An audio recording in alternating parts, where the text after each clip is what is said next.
Hey everyone, welcome back. My name is Mac, and today we're talking about why I believe you should join a guild. By the end of this video, I hope to have convinced some of you to go find a guild of your own. Because a guild you vibe with is what makes the game more fun, makes you better at it, and ultimately, in my opinion, is what makes the game worth playing. Now, before I make my case, I do want to acknowledge that I understand finding a guild is not easy. It can be overwhelming, frustrating, and at times just plain annoying. Most of the time, it's just annoying. And I'm not saying that as a throwaway disclaimer. I'm saying that because of my own personal history with guilds, which is genuinely kind of a mess. I've played WoW for most of my life, going in and out of actually playing, but I really came back hard in Dragonflight and have been playing ever since. But I came back as a pug with just a handful of friends and queuing into random groups, just kind of doing our thing. Eventually, through doing that, I got into a guild raid through the group finder. I liked the people in that guild and ultimately eventually joined them, and we'll call that guild for the sake of this story Guild 1. We raided with them through seasons 3 and 4 of Dragonflight, just casually, and that was that. But at some point, my friends and I decided that we wanted to push a bit harder, so we left Guild 1 and joined Guild 2, a guild that was being advertised as a mythic raiding guild with cutting-edge goals. And my air quotations are very specific there because Guild 2 did exactly what guilds tend to do. It imploded. Week 2 of the War Within rolled around in Season 1, and they couldn't get past Heroic Anstrek, and that was apparently enough. So my homies and I decided that it wasn't worth the headache and actually just went back to Guild 1. But of course, it can't be that easy. Because not even a week after we got back did some absolutely unhinged drama occur and split the guild into 2 separate guilds. So naturally, we just joined one of those guilds. Let's call it Guild 3. But after that, honestly, Guild 3 ended up being pretty good for a while. We spent most of the War Within there, made friends, and eventually I became an officer, and I genuinely thought that that was going to be my forever WoW guild. And then, like some anime subplot that goes on for 2 seasons too long, my friends and I all got kicked for completely fabricated reasons. People I trusted and honestly genuinely liked ended up making things up about what I said and did to justify booting us, and that was that. Obviously, other things happened, but I'm not going to sit here and pretend that it didn't feel like a massive stab in the back, because it did. It genuinely sucked. I actually really thought we had some good friends in that guild, and it just honestly killed my enthusiasm for the game for a bit. But after we all got over that ridiculous drama, my friends and I just decided to make our own guild. The tentatively named guild Eclipse is now in its official first season, and we're doing pretty good for ourselves. Now, that was a stupidly long and complicated history lesson on your boy Mac here, and I wasn't telling you that for sympathy. I'm telling you that because if anybody understands that the path to finding your forever guild can be messy, dramatic, and occasionally incredibly frustrating, it's this guy. And I still think you should do it. Because even with all of that, what's on the other side of finding that guild is almost always worth it. So let's talk about why. Before I founded or joined any Warcraft guild, my Warcraft sessions had a very predictable play pattern. I would log in, find a pug, do a key or raid, and if it went badly, I just log off because it was not worth the headache. One failed key and I was gone for the rest of the night because I didn't want to deal with reforming, didn't want to sit in Group Finder for an hour, or just didn't really have a reason to keep going. And I don't think that experience is really all that unique to me. I think that's what pugging looks like for a lot of people, and they just don't realize that there's another option available to them. Because here's the thing. I actually enjoy hard content in the game, and I really believe most people do as well. Or at least a good percentage of them. I like the difficulty, that feeling of progression, and just getting better at something. It's human nature to want to be better at something. But the process of progressing through a pug is genuinely painful, and that is no secret. Having a guild changes that entirely. Because now the people that you're playing with are kind of the reason you want to log on. The actual process of progressing through hard content becomes enjoyable instead of something you have to push through with a headache alone.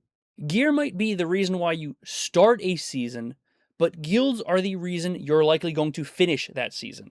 And the friends list, which for most puggers is just a graveyard of randoms that you did one decent key with and never talked to again, actually starts to mean something to you. Those players that you vibe with become the players that you play consistently with and ultimately urge you to keep logging back in. Now, is it a good thing that you want to log into Warcraft every single day? Probably not, but I don't know, I'm not a psychologist, I'm just a hopelessly online loser. Either way, Point is, sometimes these people show up in places that you would least expect them.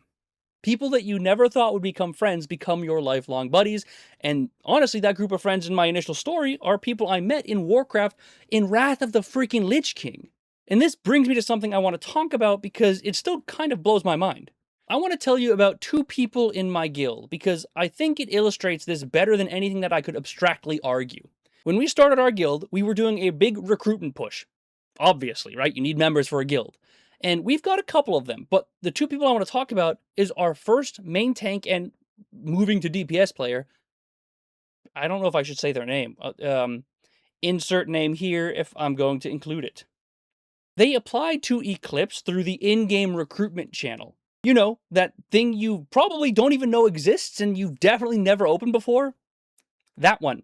I definitely did not think we were going to find anyone useful through a tool that I didn't know existed. And now, this person is one of the most well-loved people in the entire guild, a complete staple and someone everybody genuinely enjoys playing with. And we found her in one of the most ridiculous places that no one ever would have thought to look. The second one is my boy, this name.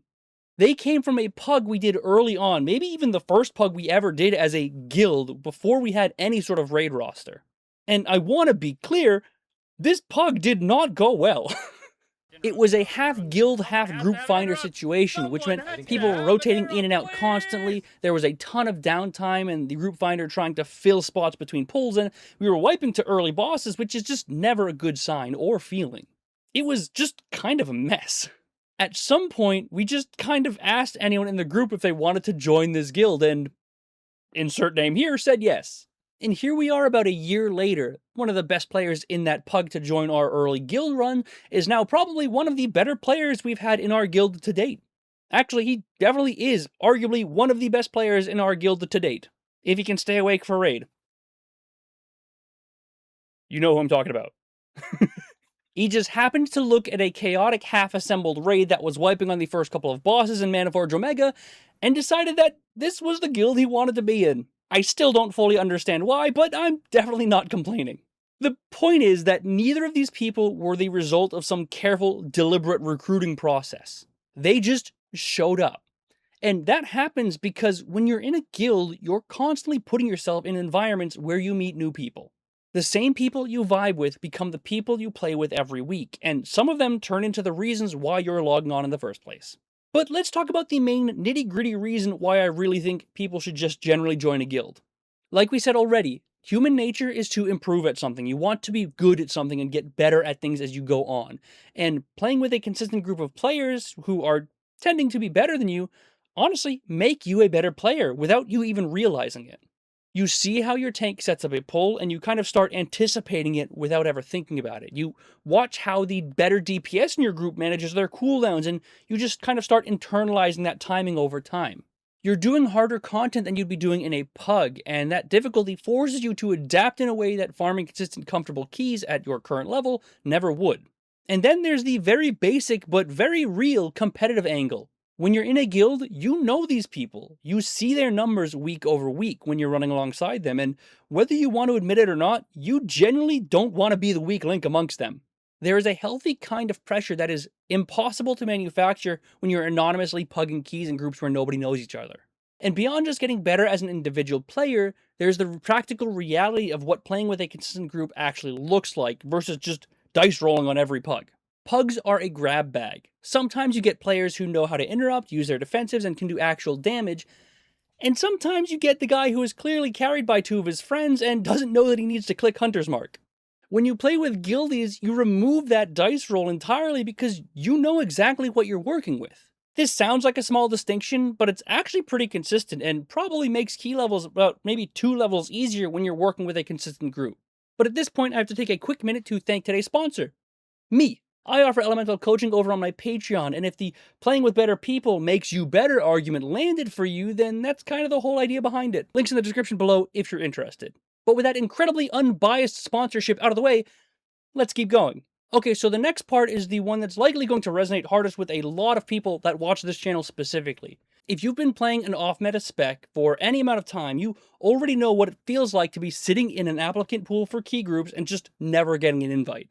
Not because your IO is low, but because the Pug leader is always going to take an unholy DK over a Feral Druid with the same IO, and that's just kind of how it goes. And I am incredibly freaking hot. I know I'm wearing a t-shirt and pajamas, but I'm just... God. Oh my... Okay. Come on. Gimme. Okay. Sorry.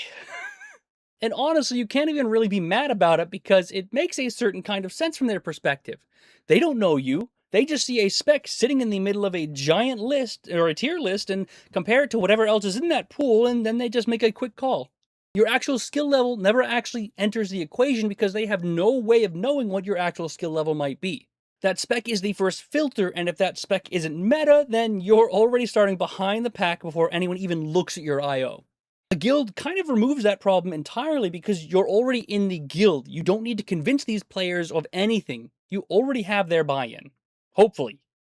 Your guildmates have seen you play. They know what you do, they know how you perform, and what actually matters. And at that point, where your spec sits on a tier list is completely irrelevant because your guildmates already trust you. Or they just want to play with you. A pug will just see the C tier spec, but your guild sees the player who you've been timing keys with all season. And as someone who mains a spec that's never going to be the flashiest thing in any tier list, I can tell you that that distinction matters a lot more than people give it credit for. Alright, by now if I haven't convinced you, I am genuinely impressed with how stubborn you are. But before you go, write in the comments, let me address the objections that I already know are coming. I can pug Mythic plus keys just fine. Yes, you can, especially if you're playing a meta spec. But you are still spending a significant amount of time sitting in the group finder, either waiting for an invite or putting the group together every single session, and that time adds up fast. And what about raiding? Because if you want to do Mythic raid, a guild is pretty much a requirement at that point. You're not pugging your way through a full Mythic progression clear, that's just not a realistic path. And even on the M+ side, having a guild doesn't stop you from pugging entirely, it just means you have a pool of people to pull from first, which makes the whole process faster and a lot less painful. Next, finding a guild sounds stressful and I don't know where to start. I get it, I really do. I opened up this video talking about how messy my own journey was, so I'm not going to stand here and tell you it's simple, because it's not necessarily simple. And honestly, if you're stressed about starting, the simplest thing to do is just open up the group finder, find a guild group that's running, and join them. See how they communicate, see how they handle a wipe, see if you like the people, and if the vibe is right, ask about joining. That's genuinely how a lot of people end up finding their guild, including a couple of my best players and mine. But naturally, this leads us into the next question of, what if I join a guild and it turns out to be bad? Then you leave and find another one. It is really that simple. The group finder approach is actually great for this because there is no commitment involved, it's just joining for a single raid night. You're not obligated to stay, and if the guild isn't a right fit, you just move on and try the next one. You don't have to find your forever guild on the first try. Find something that fits where you are right now, play with them for a while, and if you outgrow it or it's not working, then just move on. It's a stepping stone, not a marriage, and the sooner you start, the sooner you find the group that actually clicks.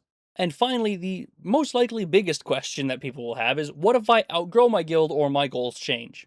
This one is actually a good problem to have, believe it or not, and the answer is the same as the last answer. You find another guild. Only now you have logs, experience, and the skills you built from the last one to get into a better one. Maybe you find your forever guild on the first try and you're there for years. That happens, and if it does, great. But maybe you push harder than your current guild can support and you decide you want to move up, and that is equally normal and equally fine. Think of this the same way you would think about gear progression. You start where you're at, you get better, and when you're ready for the next step, you take what you've built and you find the next rung on that ladder. Ultimately, the only way to get stuck is just to never start. Look, I'm not here trying to tell you that you need to find a Mythic raiding guild or that you need to be pushing the highest keys in the game, because that's not the point. The point is more, find a group of people that you like playing with at whatever level you're at and just play with them consistently. It will make the game more fun, it will make you better at it, and it will give you somewhere to actually go if you decide that you want to climb. So if you're in a market for a guild, go find one that actually suits you. You might be surprised how easy it is to find people that you actually vibe with. But that's all I got for today. If you got something out of this video, please drop a like, it really does help the channel a lot, and subscribe while you're at it for more elemental or just general WoW content. I also stream over on Twitch, PTR, Keys, Raid, whatever it might be, so feel free to drop by and say hi. And if you want to support the channel a bit more directly, I've got a Patreon link below where I offer elemental coaching and additional content, along with a Discord channel where you can talk about the spec, ask questions, or just hang out with the community. But yeah, that's all I got for this one, so thank you all very much for watching. I hope you enjoyed, and as always, I will see you in the next one. And now I dramatically walk off screen.